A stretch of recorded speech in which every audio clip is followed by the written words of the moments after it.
about gear, portfolios, what is a portfolio. So this is kind of just part two of what we put together in the past, and it's a hodgepodge of things. And since we have a relatively small group today, I really want to open it up to whatever you guys want to ask about, I should say. So feel free to get on there at any point and ask some questions. Bree Burnett is joining me on the other end, and she's going to be helping me field some questions. So feel free to type in there, and when we can, we'll get in there.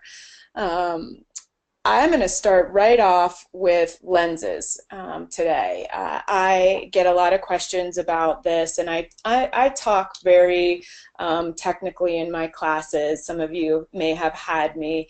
I teach primarily the editorial track, photojournalism, sports, photography, editorial, those kinds of classes. But I shoot a range of things myself personally. I shoot weddings, I shoot portraits, I shoot editorial. And a lot of people ask about lenses and focal length.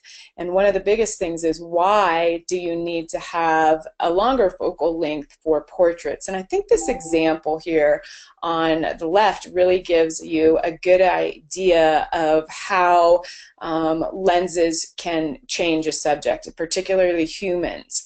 And I'll have a lot of students, I know a lot of you have the zoom lens. I believe it's a 24, some of you have 24 to 70s out there. And you tend to stay on a wider angle, and that really creates a lot of distortion. And you can see that with your landscapes as well, or your architectural images when you're shooting verticals in particular. So shooting these longer lenses, and particularly for people, helps to keep things at a normal kind of what we see with our eye, and it also really helps to compress the background. And you can see here on the right this example.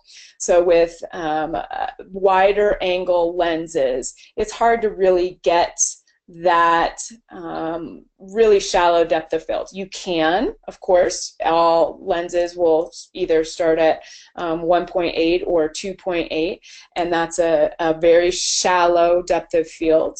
But because it's so wide, it's bringing in so much more information.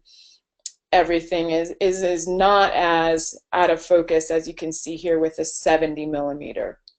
Or even a 270 millimeter, and this is all at that same focal range of 6.3. So that's some of the reasons that you want to have these longer lenses and use these more often. I find that a lot of my students stick around the 35 millimeter area, and then there's not a lot of diversity within their images. My 70 to 200 is my go-to lens, and I use it a lot. One of the things that I also find with lenses is that if you have a zoom lens, you're zooming with the lens rather than with your feet. So your images look relatively the same, they're just a little bit of a different focal length, which is part of the lens's intent. But when you move yourself and you get closer to a subject, or you find a different angle, you're really starting to see, as a photographer would, and give yourself a lot more possibilities to be creative. So you know, zooms are great, but use your human zoom to work yourself around a situation. And often when I see some of my students getting stuck, I'll have them tape down their zoom lens at a particular point, say 35, and say, you know, don't take this out of this mode. Just shoot in 35 and try to get what you need and want. So that's a lot of information right there on lenses that I just gang-busted us into. So if anybody's wanting to ask questions about that, feel free. The other side that I want to discuss a little bit is, that's a technical thing, is metadata. And this is something I'm a stickler about, and I really like to see as much information from a student as I can because it helps me to help you more with the technical side of things. And with what the metadata is information that your camera already embeds onto the digital image, and you don't have to do anything to make that happen. However, you can go in there and set up in your Lightroom keywords, more information about you as a photographer, where to find you. You can put copyright information. You can put your GPS. And this is a really good thing to get in the habit of doing, is setting up your ingests or your presets with that information, especially for copyright issues. What I like to be able to see is the type of cameras you guys are using, the lenses that you're using, and most importantly, the exposure. Because what I know from different cameras I've used, I'm a Nikon user, but I know I have the chance to use Canon, that certain cameras and certain lenses can't do what maybe I would like them to do. And I really don't want to be out there telling you guys got to do something if I know that you don't have that equipment to be able to do that. And that's something that I can help point out to you when I see this information. So the more information you're able to provide your professor, and make sure that you're really providing that minimum of what's required on your assignment so they can help you, but the better. Often I'll have students who have images that are out of focus, and you know, we're not really sure why. So getting to that technical side of being able to dig down and problem solve is really, really important. So knowing what you're doing, this is a great double check for you as well, to see, hey, is something set wonky? Am I not noticing that I'm shooting on auto white balance? Is the date and time wrong, for example? Things like that. It's really good for you to have that information. And then, of course, that keywording, cut line information, if you can, is really important. And so keep an eye on that. Now, as you guys get into it, I know that you have your kits that you come into school with, and that's, you know, just a starting point. The cameras that you and lenses that you have are all great and have a lot of opportunities for you to create great images. There's no reason why you can't create fantastic images. But you'll start to see that maybe you outgrow your camera a little bit. You may find that it doesn't quite hit the ISO that you want it to. Maybe you want to be able to go into 3200 and 6400 without losing anything. And some of the higher end cameras, or all of the higher end cameras, will allow you to, crank it up to 125 ISO on some cameras. And you may find that that is something that you want. Or perhaps your camera isn't a full frame camera. And I would like to just take a poll and ask people out there if they know what that means, or if they know if they have a full frame camera. And I'm just going to hesitate there, because I always find that many of my students don't realize that they're shooting on a crop sensor camera. How about you, Bree? Do you talk about that much? And know you teach some of the basic photos. Do you find that many students aren't aware that they're shooting on a crop sensor camera? I think that they realize that they are. I'm not sure that they quite understand like what the difference between the two might mean for them.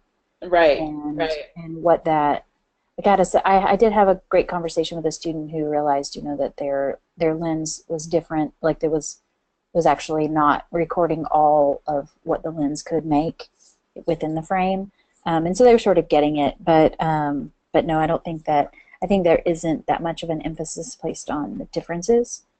Yeah. Yeah. Well, what a crop sensor does is it crops your picture, and maybe you guys have been out there and you've really taken the time to um, think about your composition, making sure every little finger, every little hair, or maybe you're shooting a still life or something is in there. And then you get home and you see your frame and you say, I know I put that in the frame. Where is it? Well, many digital cameras and the kind of more consumer end cameras will take a percentage of, and I don't know the exact percentage off my head, and if anyone does, feel free to chime in here, of your frame. So what you're seeing is not what you're getting. And I find that's been makes a big difference in my work. I started off in film and there wasn't really anything called cropped sensor camera. And then I went to digital. I used a crop sensor camera, and I noticed that my shooting had become very different, and I wasn't sure why. And it was because of that. And with a crop sensor camera, what you want to make sure that you're doing is allowing yourself, I believe, this is the way I handle crop sensors camera, enough room that you can crop in. So the opposite of what it's doing, because it's already cropping, which you probably don't want it to do. You want to have that control. So allow yourself extra room so you don't have to run into anything cutting into your frame. And I find this a lot with people who do portraits and family portraits. They'll crop on the joints, which is a no-no. Never crop on a joint. A elbow, a knee, an ankle somewhere. And I know that they're a great photographer. I know that they're really thoughtful about their compositions, but their camera is taking more control. And that would be some reason to consider moving up and buying a better camera, or a more pro camera, is that full frame. And you pay for that. You pay, obviously, with a lot of the other features that come with it. And that's why you want to really think about, you know, when you need a new camera and why do you need it. I come from a world of journalism, so I'm also a two-camera shooter. And weddings, I have two cameras on me. I assist a guy, he I think walks around with six, which is ridiculous. I don't even know how he even knows which camera does what. But I like to be able to have two cameras on me, so I can have one lens that's a long lens, a 70 to 200, say, and then one lens that's a wide lens. I like fixed lenses, so maybe it's a 28 or a 24. And then, of course, there's always the backup. But I think, Bree, you're Nikon too, and you also started exploring, is it the Fuji camera that you were It looking is. into? And Yeah, and it's the Fuji. And but I was just curious when you were talking about like jumping up to you know, from full frame, from a crop going into a full frame, and because I hadn't priced it really in a while. You know, can't get a camera anytime you want. Gotta really plan for that one. Um, or so I'm learning. And I was wondering, like, what is the price difference between the two? And it is pretty significant when you look at like the base model Nikon and then go to, like, I guess sort of the entry level full frame. hmm That is a difference. But if you look at the price point of actually the high end of the um, uh, crop sensor and then the base model of the entry for a Nikon, there's only about $100 difference. Oh, really? Mm-hmm. I Mm-hmm. didn't And realize that. so I'm not sure, you know, if you start really thinking about like what it is that you're looking for in the quality and sort of Hmm. things like that, then that's something to consider, is that there's really only like $100 difference of what you know, what would work better for you Well, I didn't. as a photographer, or as a, you know, as you're shooting. Um, and that I didn't realize until I just looked on the Nikon's website that was such a difference that's changed now from when they first came out.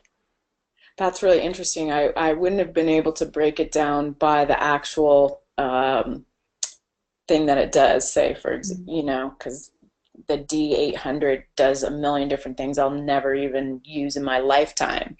Right. But that's really interesting. So, in my opinion, it would be way worth it to spend $100 more if I was to upgrade.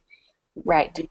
Yeah, because you're seeing more, you're seeing what you're seeing, and you don't have to compensate. However, having said that, you probably already get into a habit, but it's just something to talk about. I think the investment comes when you start thinking about glass. Glass, that's what we call it. Nice lenses. And I'm a big fan of spending that extra grand or that extra 500 to get a lens that opens up to an f2.8. Even, I don't know if you need a 1.8 very much. The 50 millimeter is usually pretty cheap. You guys probably all have that lens already with your kit. But spending that extra money to get that f2.8 is going to be a big difference, and that's, of course, why they're more expensive. Reasons why I have it is because I shoot in a lot of low light situations, and I also shoot a lot of sports, so I want to make I shoot sports in low light situations, which is not always very fun or ever fun. But also it gives you just much more opportunity. So when you're starting to look at different lenses, that is something that I would recommend that you prioritize. Do you have anything that you really look for in lenses, Bree? I think I tell my students that they're really struggling and they're asking me like, why do my pictures look different from, say, the ones that I'm looking at for inspiration? Why aren't they as clear? Why aren't they as sharp? Why am I having trouble like actually making this work? Like, I understand how the camera works, so what's the problem? And then I tend to sort of say like, it's probably your lens. Like, you have a different lens. Right. And it is true. If you look at there's sort of those like photo geeks out there that are like doing the blogs and studying like this. They're taking like systematic approach to lenses. Like, I'm going to take this picture with this lens and this lens and this lens, and then I'm going to show you like the differences between them. And so I think that that's something for students to look at, is that like that research is there, and they can actually see which one works best for you.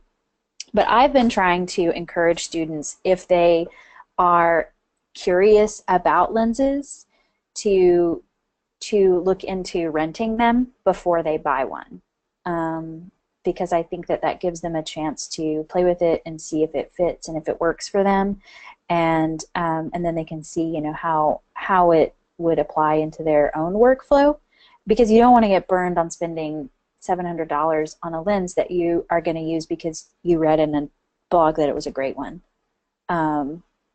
versus like actually getting your hands on it and working with it. And I think you can rent a lens from like $30 to about $200 for a week, which seems like a pretty hefty price tag until you start looking at how much those lenses really do cost. The other thing to think about and be aware of is used lenses. I don't know how you feel about that, but I know B&H has a used section that's certified. Like, they've had their little tinkerers go in and they double check everything for you. And so those do come with a warranty. Of course, it's a little more expensive than like buying a lens at a garage sale. But I bought those before, and they did not work out like you think they're going to. Yeah. Mine was $5. Yeah, you made a bunch of good points. I hope can you guys see my screen up here where it says lens rental and borrow lenses? You guys seen my screen? Uh-oh. Yes, Hello? yes, yes, Oh, yes, okay. yes, yes. These are two great places. Both, I think I've done both. Really awesome customer service. You talk to them, it arrives on your door the next day, and it is relatively cheap. It depends on what you're getting, what kind of lens. Obviously, those, you know, different lenses, more bigger lenses are going to cost more. I also borrowed cameras from here because I wanted to test out the camera that I was considering buying. I wanted to see how it felt in my hand. because that's, you're in some cases you're going to be lugging around a camera for 6-8 hours if you do weddings, or a couple hours at a time, and you want to make sure that it fits you as well. And they're both fantastic. You can set up an account, and a weekend, what you do is, get it on maybe a Thursday or a Friday and get it all for that weekend, and it's really pretty economical. And you can write that off, right? So this is part of your business. Would be an expense that you would write off. In regards to lenses, I also wanted to say I've lessened my snobbiness, and I have recently bought a Tamron lens. I bought a 150 to 600 millimeter. I think it's an f4, and it was about $1,000. And I got it at, what is that, Black Friday time with a rebate. It is so fast, so light, so sharp, that I just love it, and that is a great. That was a good deal, and I'm over having to buy always brand, the Nikon, the two bigs, Nikon and Canon. Sigma also makes beautiful, beautiful lenses, and I've just given up having to be a snob and saving myself $2,000 or more on a lens. The other part that you mentioned, Bree, about used lenses, not a huge fan, because I know how I beat mine. I know how hard I am on mine, and I can only imagine, what other people do to them. I'll buy it from someone who I know is total type A, takes care of it, carries it around like it's its little baby, and I'll only buy from people that I know most of the time. Having said that, it's all about you building a trust with someone, whether it's a local shop, whether B&H, they're very hot. They're the leader in the industry. Of course, they're going to stand by their product. It's just a matter of, are you going to get it and then have to deal with stuff with it. Options there. Let's see. So if there's any more questions on that, this is a good time on that. And I say get that big old 600 or 300 and do something fun with it on a weekend. Shoot the eclipse. Did anyone out there shoot the eclipse or see totality? It was a little hard to photograph, if you ask me. Yeah, I was nervous. I was nervous. Yeah, I did. I read all this stuff about burning a hole through the sensor, and I forgot my ND filters, and I just wasn't. It's not my thing. But all right, guys, we feel free again to jump in. I want to make sure that we're getting to what you guys want to learn about and hear about. We have such a nice small group, and I see you, Ann, out there chatting a little bit, asking questions, so hopefully I'm getting them, so I appreciate that. This is just a quick thing. If you haven't heard the word chimping, here's your chance. It's basically looking at the back of your camera. The thing about that, though, is you have to be really appropriate when you're doing it. Don't spend a lot of time doing it. Check your exposure primarily is what I use it for.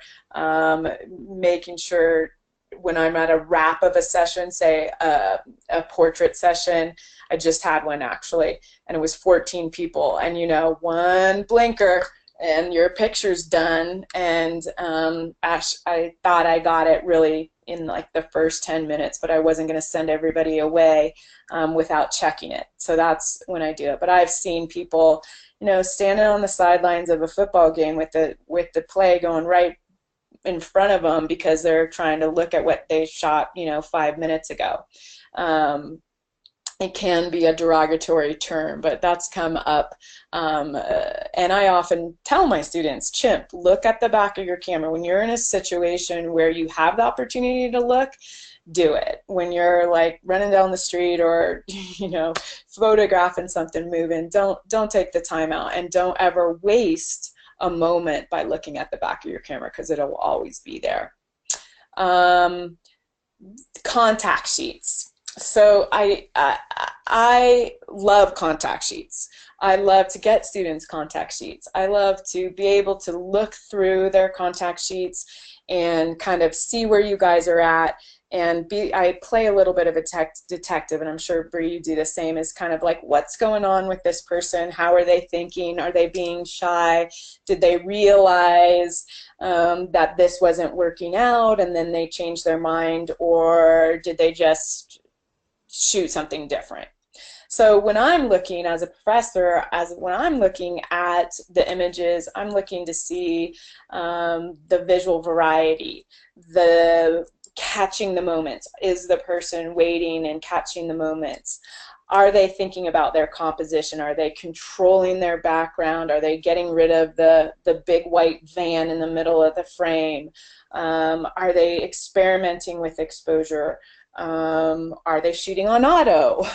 Is everything being shot on auto and it all looks the same, and they're not taking advantage of, say, amazing shadows or beams of light? Are they seeing that? And it's really important to get in a good habit with this, because once you're out of school, and actually hopefully now while you're in school and have clients, you're going to want to be able to present them with some variety.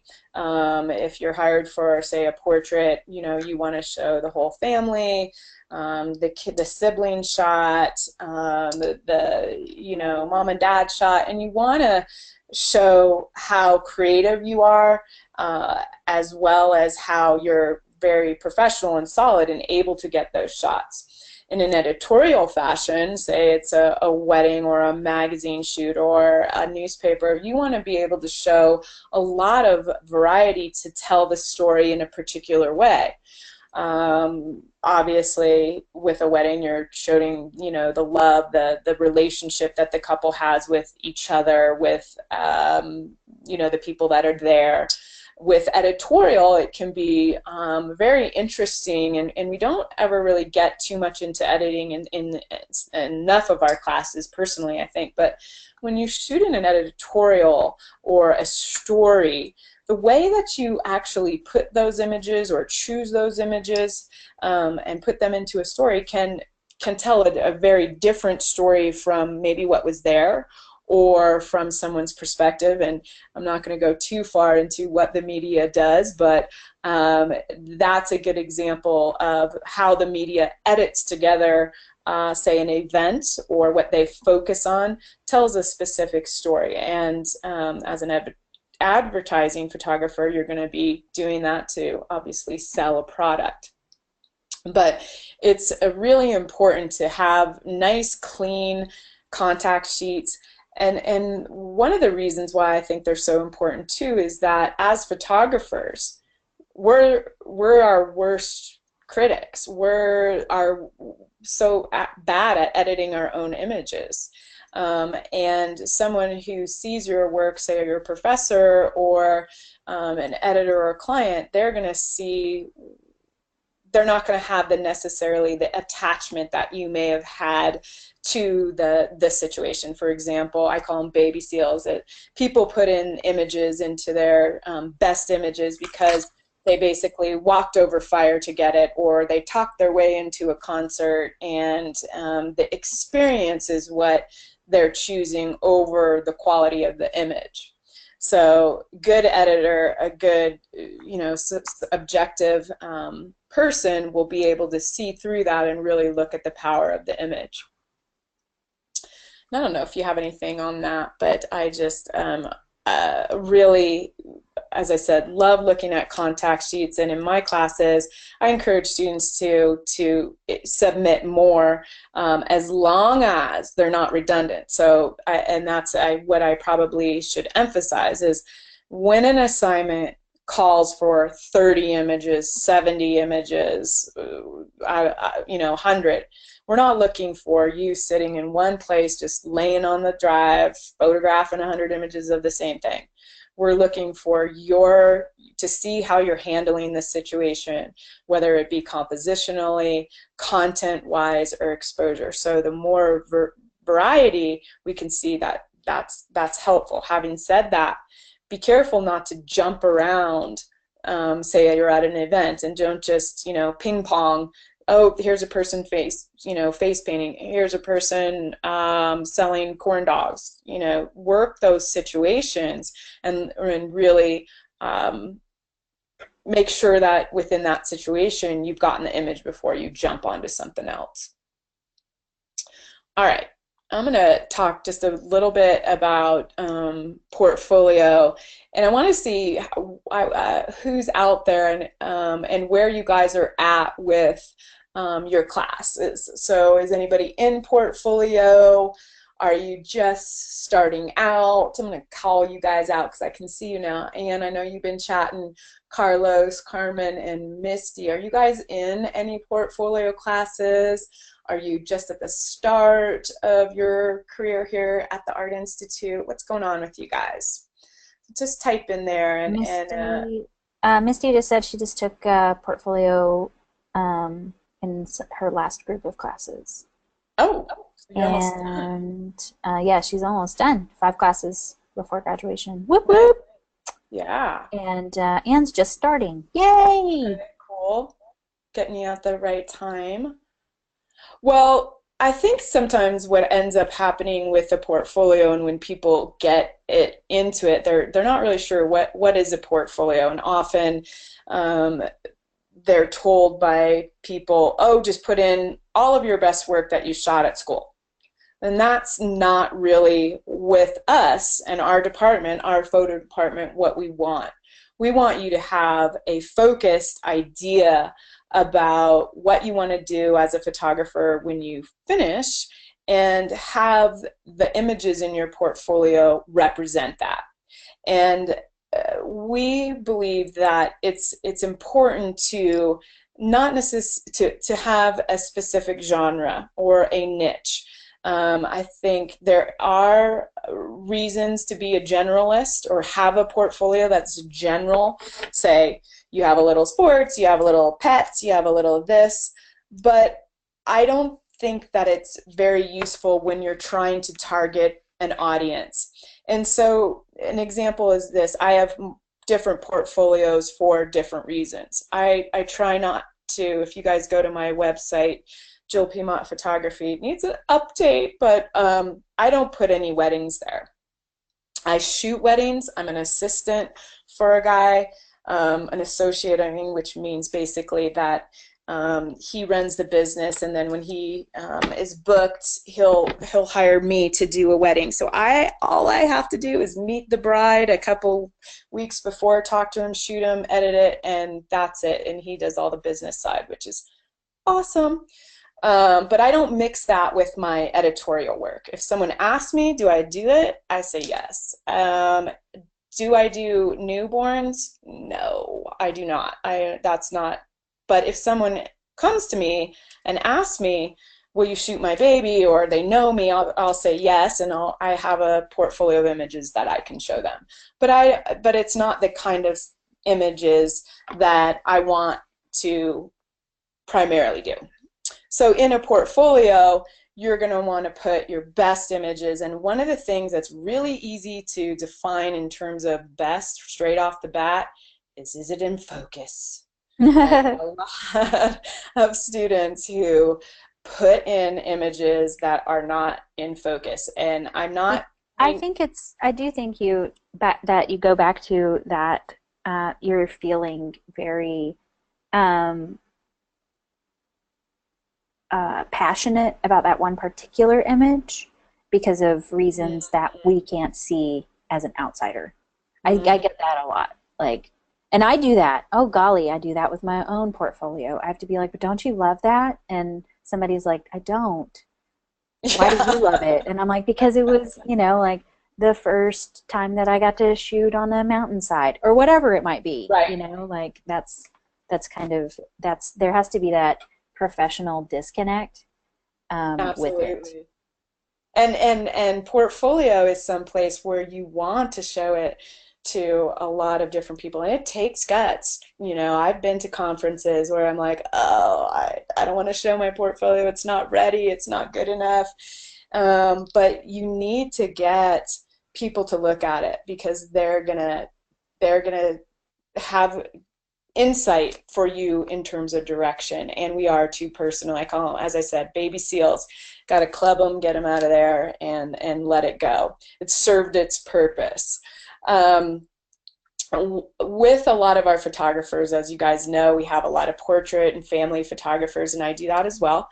And one of the biggest questions that I get throughout the different courses that I teach, I'm sure you do too, Bree, is why can't I shoot my family? Why can't I, my kids are awesome. They're so cute. And there's a few reasons why not. One, you're not going to be objective about how you're photographing them. Their behavior is not going to be representative of what a real client would do or how you would talk to them, right? However you kind of get them to smile or however you get them to behave, you probably would not use the same tactics with a family member. So you're not getting an accurate representation of what you would be like as a professional photographer on set, okay? The other thing is you're going to see when you put your work out there in your portfolio, on your website, and to be quite honest, the clients that you're going to get are going to be people that know you, and that's perfectly fine because that's what networking is all about. Well, what do you think they're going to think when they go to your website and you tell them, hey, I can photograph you and your family, and we can do all these things, but all they see is pictures of your own kids? That's not going to really put a lot of trust in them that you can actually photograph someone other than your kid.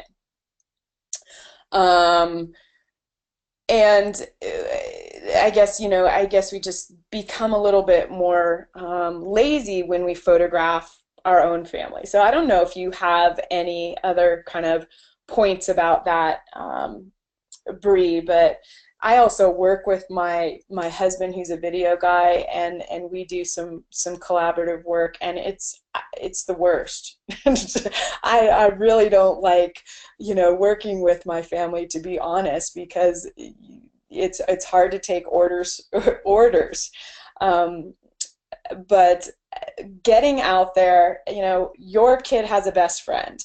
Your husband has friends. Your wife has a group of people that she hangs out with. All those people are potential clients, and everybody is going to have a need or would want a need for photography if they know you. Actually, I've found that a lot of my recent clients have been like, I've never thought about photography till I met you, and they follow me on Facebook or something like that, but they would never have spent the money to get a professional photo, but they like me, and I 90% of photography, to be honest, I feel is personality. If you're interacting, I'm not talking necessarily about fine art, but I really think how you interact with someone, even if you're not right up there at the level of technical ability that you want to be, if you make it a fun experience for someone, they're going to come back to you. And that kind of leads into more business stuff, which we'll talk about in another webinar. I think it's important to get over for photographers who are building a business to get over the idea of someone saying no. Like, yeah. And that's fine. Tons of people are going to say no. And that's okay. They're not saying no really to like your person. They're just saying no. Like, and the more people you ask, the more opportunity that you can get for people to say, to say yes. So you just have to put yourself out there. And if you're afraid to do that, or if you're feeling anxious about it, then that's something that you need to become aware of and to work through.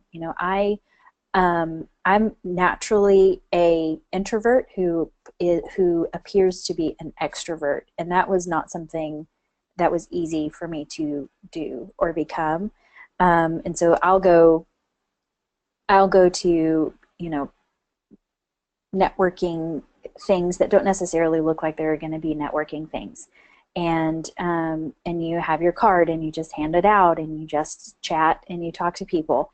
The cool part about being a student is that you have even more of a way to Yes. convince people to help you out.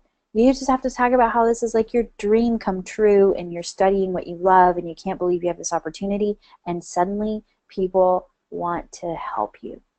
You just have to frame it. It's true. It's true. And that's so cool. And then when you're a professional and you're out of school, then people are a little more hesitant, I hate to say, because they're like, well, how much are you going to charge me? And you have to become Mhm. confident in that as well. And that's good and that's fun and all of that. But you just need to you need to think about how to reframe yourself into that perspective. Um, and and it looks like it would be hard, but I think it's just kind of learning your business personality, and then learning that's not your real, like that's not your personality. Does that make sense? Yeah. I Like was actually when I'm at a networking thing, I'm not the same person I would be if you like came over to my house and we had coffee. right. Fake it until you make it. Hmm. And I think too, I was having this conversation with an author who is trying to promote a new book, and um, I know him on a social level, and he's like, "Oh, I feel like such a used car salesman, telling you about my book coming out." And I thought, well, I'm excited for you. I want to read it. I want to be a part of that. And I think as business, and this whole business, guys, is a whole nother topic, because I think most of us as creatives struggle with the business side. It's my biggest bane of my existence. It's the pee under the bed, man. It's very difficult for me. Um, so any of you who are out there, you're not alone. But we have to kind of reframe that it's a bad thing to be in business, and we've gotten totally off track, but um, that's part of what we need to do to get out there and make great photos. So We we had do. to. I was just going to say we do have a great presentation that Bree and I do about that tips for shy photographers. So keep your eye out Mhm. for that. It's one of That's a good our one. our But we popular ones. did have two things that came in Yeah, that I wanted to sort of look at. Is that Misty said that she's using Facebook to get a hold of old acquaintances, like that she doesn't normally see on a yeah, regular basis. And so I think that's a really cool thing. And that's yeah. something to think about, is that, sharing what you're doing is a way for you to get people invested in it. And then Tanya says, how do you approach random people? How do you become comfortable with being able to approach random people who want to help you build you want to build your portfolio, so you want to contact random people. And I would say, like, that random people are the most difficult people to approach for something like that, because there isn't even like a separation of how they know you. So if you have kids and they're in a Boy Scout or a Girl Scout troop, that might be a good place to start. You don't necessarily know all of them, but you could print out a little postcard and just like hand it out when you get there and say, like, this is what I'm doing. Or so maybe start smaller. Don't think about random people like on the street that you just walk up to and say, like, can I photograph you for my portfolio, yet. If you're Right. nervous about that, or if you feel uncomfortable with it, start kind of smaller and sort of branch out from where you are. Like, have, maybe if you have if you're part of like um, if you have a partner that's has a business, and they can start sort of talking about it for you and sort of network for you that way. Or you might think about um, sending out, like, if you're part of a church, you could send it out to like a Sunday school class or something like that. Sort of networking in that direction. Um, you know, it's always good to go with like a little bit of who you know. Now, that doesn't really answer the question about like approaching random people, and I think that would be where you have to be you have to feel really confident in your spiel, and you have to say like, I'm a photographer, and here's my card, and I think that that sweater looks great on you. Like, I'm building my portfolio. Let's, have you had your portrait taken in the last decade? Ever. Or, yeah. And then just sort of like say like, this is something I'm working on. Like, if you're interested, check out my, website and send me an email. Um, I think, Or I think say, rather than waiting for them, be more aggressive, assertive. Let's call it assertive, where you say, do you mind giving me your email, and I'll send you some samples or something. Or if you took a picture of them, say, mhm. walking down the street, and I don't know what random, what level of random are we talking about? Yeah, yeah. Pretty broad.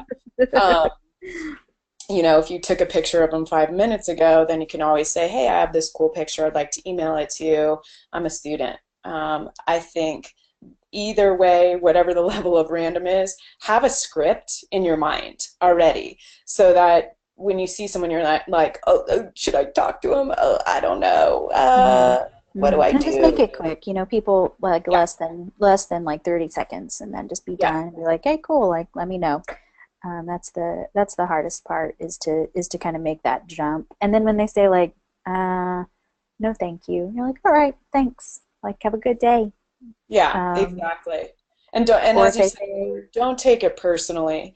They've got an yeah, issue, whatever and that's hard. And I have to do that myself too. Is like, take a breath.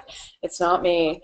It's them. They're not comfortable with the way they look, or they don't know what the pictures are going to be used for, whatever. So, um, a couple places where you can find models, and often just for a trade, as you guys have been looking at this slide here, is Model Mayhem.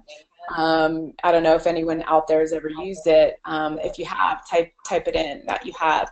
I've actually use them, and I have a girlfriend who has a fashion company, and she's used them for her shoots. You do have to wade through a little bit of stuff, and really put in what you want specifically, because there'll be some risque models there, so don't be thrown off by that. And then some of these other agencies are also there. The other way, are you guys hearing an echo? no echo. Okay, I'm hearing myself, so bear with me. Uh, as was it Misty? Facebook? Definitely, make up a quick little, use one of your pictures from your portfolio, or one of your in focus ones, and post it. Oh, had this great session with somebody. I'm looking for new models over the next 2 weeks. If you're interested, email me. And really limit. I think it's important to limit yourself on time when you do something on social media, because you don't want people coming to you, one, for shoots when you can't do them during the week, or whenever your off time is, when you've got other obligations, and two, you don't want to keep it going and going and going. So, and there is something, and I buy into it myself, when someone says for a limited time or for the next 2 weekends, people are more motivated to get on with the deal. So, Mhm. have some specifics with that. And honestly, this is the time to start booking right now. If you guys want to make some Christmas money, if you want to pay off, this is the time. This is senior season. Most seniors, their pictures are going to be due in the next month or so to their yearbook. So hit that if you can.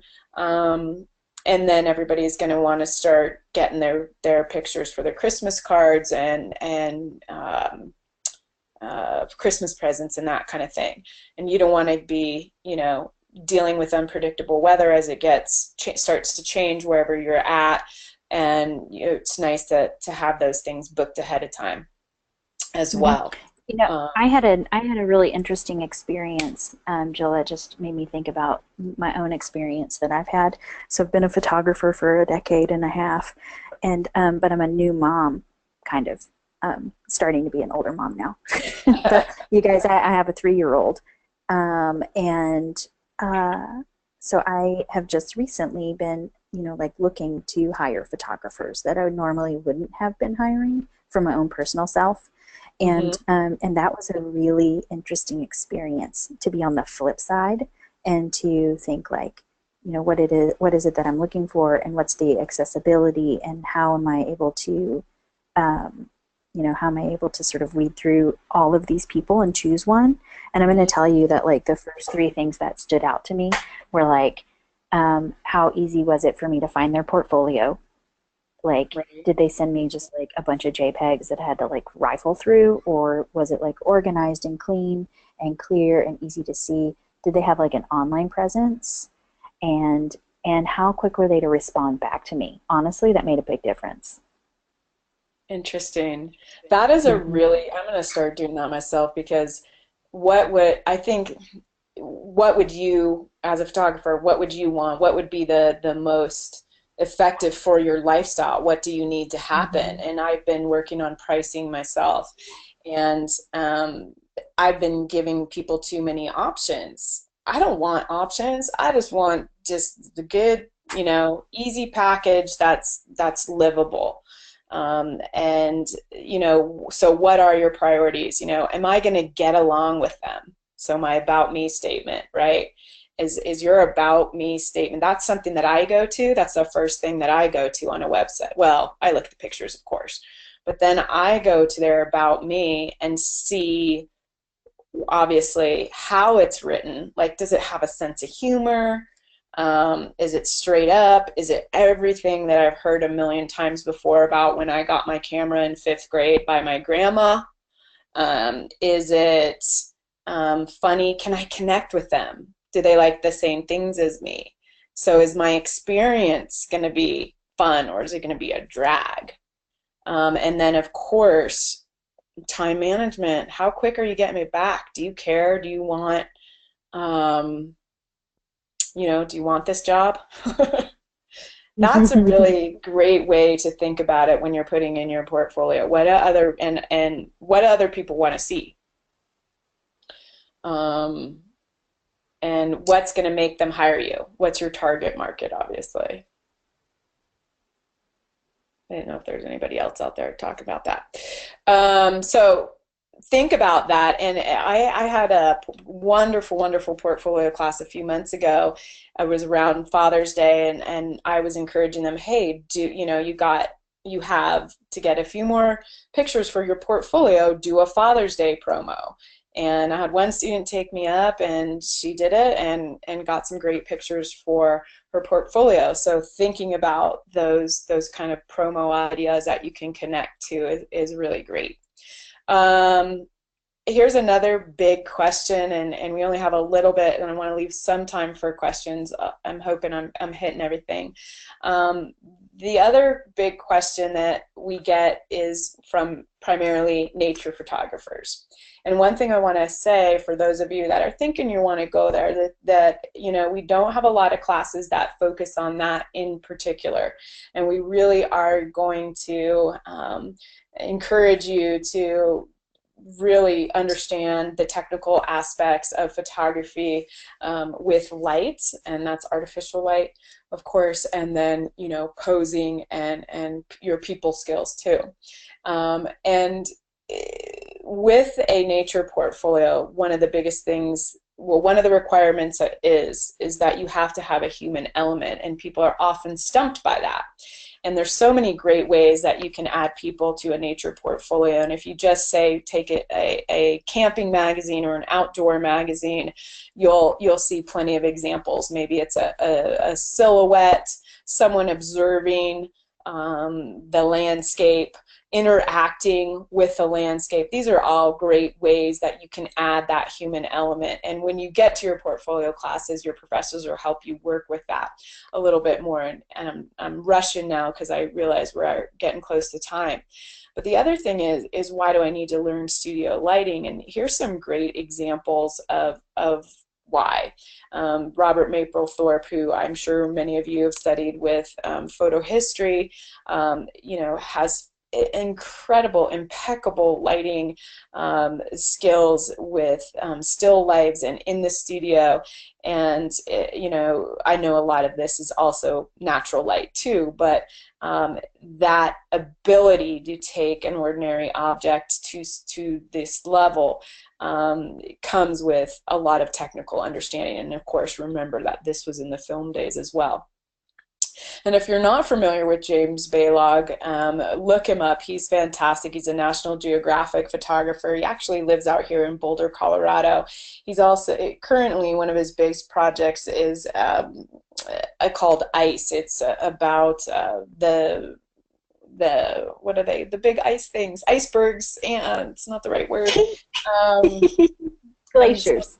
Thank you. Melting. And has an amazing project up where they are documenting that. But he has this Look Up Animals A to Z. It is fantastic. It just really gives all these different animals, brings out their personality of who they are as animals and creatures, and it's all in the studio. It is all in the studio lighting, and probably with the only opportunity to maybe make 5 frames of these guys. So he's a great example of, you know, having that technical ability just makes you so much more diverse. It makes you great. I'm stumbling here with my words as I wind down here. Sorry, guys. Not to mention that you can take skills from the studio out into the wild if you want to have Absolutely. it, like you know, using reflectors and all of the things you're going to be learning about light. You can apply to your own, you know, natural light, quote unquote, photography. I mean, they're really there. If you see a good photo that's being made and it's you know, out in nature, and it's a portrait, there's a good chance that it's not completely natural light. They've probably bouncing a flash. They probably got an assistant holding a reflector. There's a reason it looks that good. Yes. I tell you, I see myself out in the sunshine with my selfie, and I do not look that good. Right. Exactly. And that's what makes you a professional, is that ability to elevate what people are seeing to an amazing level, to a fantastic level, to something that really shows your skill. We'll stay on for a couple minutes. Does anybody have any questions we haven't answered? Kind of got flying through here. But next month, September the 12th, Bree is going to be hosting DIY hacks, photo hacks, lots of cool stuff that you can make for lenses, for light, for backgrounds. It's going to be fantastic. I can't wait for it. It's one of our favorites. It's going to be really fun. So if you have ideas, also bring them and share them with us. There's lots of fun stuff that you can do. And photography. Or even better, your photo hacks, like fails. Those are even better. Bring those to us. I've got a lot of those. Oh, geez. Yeah. So yeah, come and join us for that, and let us know. We actually have a meeting with our events committee. I think it's tomorrow, and so if you guys have ideas of things you'd like to hear about, let us know. We're going to be, you know, planning our new year. It's crazy to think about, but I think starting the fall always makes me start thinking Christmas is just around the corner, which I'll be talking about in October. I'm a Christmaholic, and things get crazy for me professionally as a photographer, with school, and of course that work-life balance. So I have a couple little tricks for you, and I hope to see you then. Feel free to get in touch with us. My contact details are here. Thank you guys all for joining us and keeping that chat going and with us. Really appreciate that. Next time, come on the line and share some of your thoughts and questions for us. Thanks, everybody, and day. Thanks, Jill. Thank you. Bye, guys.